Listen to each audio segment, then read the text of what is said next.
But the reason why Finding Dory, Monsters U, and Toy Story 3 are being made is because of those 3 films, because they got as far as copywriting the scripts.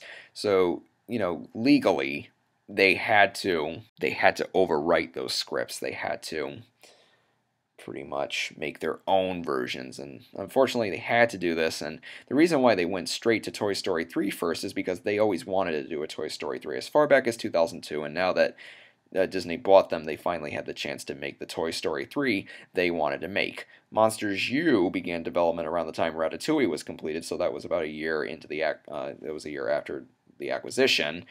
And we have no idea when Finding Dory was started. I'm going to assume 2009, because that's when Disney registered the domain name for the web domain name for Finding Dory. So, Finding Nemo 2, more like. So I think with that being said, that's one of the reasons we've seen the sequels. That's for the 3 sequels. Incredibles 2 is happening because Brad Bird wants to make it. Circle 7 never went as far as making an Incredibles 2 or copywriting a script for it. Illegally, Pixar couldn't use the ideas from the scripts, because reportedly they liked the one they had for Circle 7 had for Monsters Inc. 2, with Mike and Sully getting lost in the human world, and they used elements from that. They wanted to do that so badly that they ended up making it the 3rd act of the movie, from what I've heard. I mean, logically, they're going to have to go to the human world anyways. That's a great 3rd act, by the way. That's an awesome 3rd act. Anyways, as for Cars 2 and Cars 3, well, that's purely, Bob Iger saying, yeah, you're going to have to make more because this series makes a lot of money for us. So yeah, I think the sequel rush will end. I think the sequel train will kind of stop after Cars 3 or Incredibles 2, whichever one comes out last. I think it's going to be Incredibles 2 because they're going to take their time on that one, whereas they're just going to bang Cars 3 out and just throw it out there. Incredibles 3, they'll take their time on, because Brad Bird, he's not going to want to rush it. He's going to want to make an awesome sequel that not only lives up to the original, but possibly tops it. Brad Bird is all about quality, and I don't think he'd give us a below-par Incredibles sequel. Every film Brad Bird has made is excellent. Iron Giant, Incredibles, Ratatouille, Mission Impossible 4, He's brilliant. And Tomorrowland is probably going to be really, really, really good, too. It's probably going to be excellent. And a lot of people are skeptical because Damon Lindelof is co-writing the screenplay with him. But, hey, if Brad Bird chose Damon Lindelof to co-write the screenplay with him, well, obviously he must have picked him for a reason. I understand a lot of people hate Damon Lindelof, but you see, I've never watched Lost, but I can't really say if Damon Lindelof is a hack or not. I have not seen Prometheus either, so I can't really say whether he ruined that film or not. But I saw World War Z, and Damon Lindelof helped fix that movie. World War Z was originally, and if you've never seen World War Z, this is a spoiler, World War Z was originally going to end with this all-out battle with the zombies in Russia. And it was just a stupid ending. It was typical big summer blockbuster schlock. And, and Brad Pitt's character became less likable as he was just battling through zombies and shooting them and everything. And they delayed the movie, and they decided to rewrite and reshoot the entire 3rd act of the movie, the last 30 minutes of it. And you know what? I'm glad they did. And Damon Lindelof happened to be one of the guys who worked on the revised version. And one of the things I loved about World War Z was the 3rd act of the movie. I loved how it was very intimate. It was very suspenseful. They're locked in this health facility at night, and they can't make too much noise, or else the zombies, will come after them. That, to me, was a much better climax than Brad Pitt just battling zombies in this all-out battle. That just would have been so boring. So yeah, I liked World War Z, and Damon Lindelof happened to fix it. So he can't be all that bad, right? Anyways, it is Brad Bird, and if Damon Lindelof has any bad ideas, Brad Bird will probably outweigh them. I don't know. I think it's going to be good. I mean, it's Brad Bird. Anyways, Tomorrowland, that comes out May 22nd, 2015, which implies that once he gets to The Incredibles 2, he'll have they'll probably get the thing finished by 2018. Yeah, right now I think The Incredibles is the candidate for Pixar's summer 2018 release. We shall see what happens. Alright, so enough about Pixar. Now, let's talk about Walt Disney Animation Studios. And yeah, you could say they're doing pretty good. Walt Disney Animation Studios is now ruling the roost alongside Pixar and other animation studios. They're not scraping the bottom of the barrel anymore at the box office. They are doing quite well. I mean, Frozen became the highest grossing animated feature film of all time today, March 30th, and it's now sitting at $1.072 billion. You could say it's quite a big success. And I'm just so glad that they finally released a film that was such a huge hit, because if you ask me, Walt Disney Animation Studios has been firing on all cylinders since Meet the Robinsons, which actually came out 7 years ago on this day, March 30th. Not sure when the Ramble itself will go up. It'll probably go up like the day after it or something. But yeah, as I'm recording this, it's March 30th, and Meet the Robinsons turned 7 today. And that was the first Walt Disney Animation Studios film that John Lasseter oversaw. And he oversaw a good chunk of it. The problem was, a lot of it was in the can during the end of the Michael Eisner, David Staten era, and John Lasseter tried to salvage what he could of the movie. They said like about 60% of it was overhauled.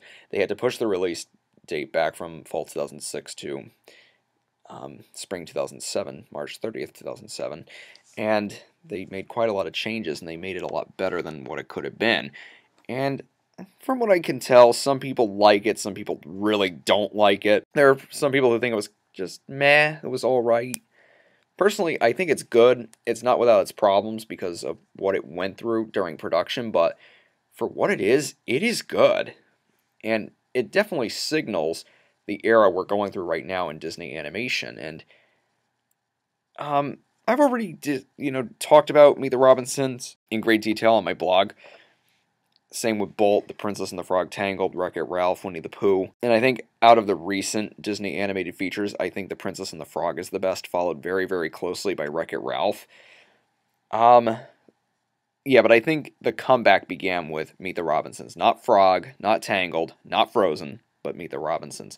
Of course, that's all subjective. Like, some people might not have liked Meet the Robinsons or Bolt or even The Princess and the Frog and Tangled, but personally, I think the comeback began with Meet the Robinsons. I will say one thing about Frozen. I did review it on my blog, but I'm trying to keep my lips sealed because I didn't think Frozen was all that great. And I'm not going to rant about that. I'm not going to get into all the, oh my god, it's the best Disney animated movie since Lion King. I'm not going to get into that. I just thought it was a good movie. I thought it had some problems. I know what it went through, like what the production was like. It was kind of a troubled production. It went through a lot of hell to get to the big screen.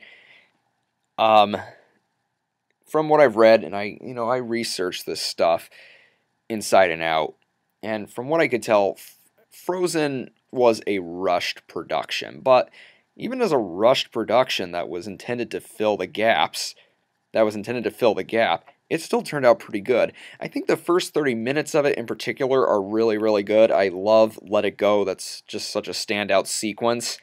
And there are other very good moments in the movie, but I just felt, and I know I'm probably going to get a lot of hate mail for saying this, but I thought it was very inconsistent. The tone was all over the map. The plot just sort of, like, the story kind of lost it halfway through. It's not like it went bad. It just, for some reason, it just kind of settled for being decent halfway through, but it was still an entertaining movie. I just thought it had quite a few problems, and I don't think it's better. Like, I don't think it's 10 times better than the films that preceded it. I think, like, The Princess and the Frog and Tangled, Wreck-It Ralph, and Bolt were better. I think Meet the Robinsons was actually better by a little bit, and Winnie the Pooh was better, but I understand that's a minority opinion. It's probably a controversial one.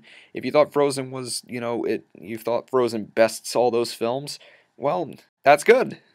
More power to you. But I'm just, stating my opinion. I didn't think Frozen was the best thing ever. I didn't think it was the best thing since sliced bread. I just thought it was a solid, good film with some problems. That's all. I'm just glad that it's a hit because Walt Disney Animation Studios deserved a hit of this size for years. I mean, the sort of the sort of grumpy guy in me is like, why didn't The Princess and the Frog be the hit? Why did this film have to be the hit? Why couldn't it have been Princess and the Frog? But you know what? What I'm happy about is that Walt Disney Animation Studios finally has a huge hit, and not only a huge hit, box office wise, but you know, the highest grossing animated feature. You know, it outgrossed Toy Story 3, and Walt Disney Animation Studios, they're huge again. And I hope that those who saw Frozen, who haven't seen the films that came out before that, I encourage them to go watch Wreck-It Ralph and Tangled and The Princess and the Frog, Bolt, Meet the Robinsons, Winnie the Pooh, all those films. Because, if you didn't see those and you love Tangled, and if you love Frozen, you're missing out. I think you're really missing out. And as for the whole best Disney animated movie since The Lion King, don't get me started on that. I've ranted about this before. I am not going to rant about it again because, number one, it's really not worth it at this point. And number two, I don't need any more hate mail saying I'm a crazy man. I don't know. I just didn't think it was all that great. I just thought it was good. I do plan on getting the Blu-ray, although I'm not getting the current Blu-ray that's out because Disney is releasing a 3D edition in October. They might be.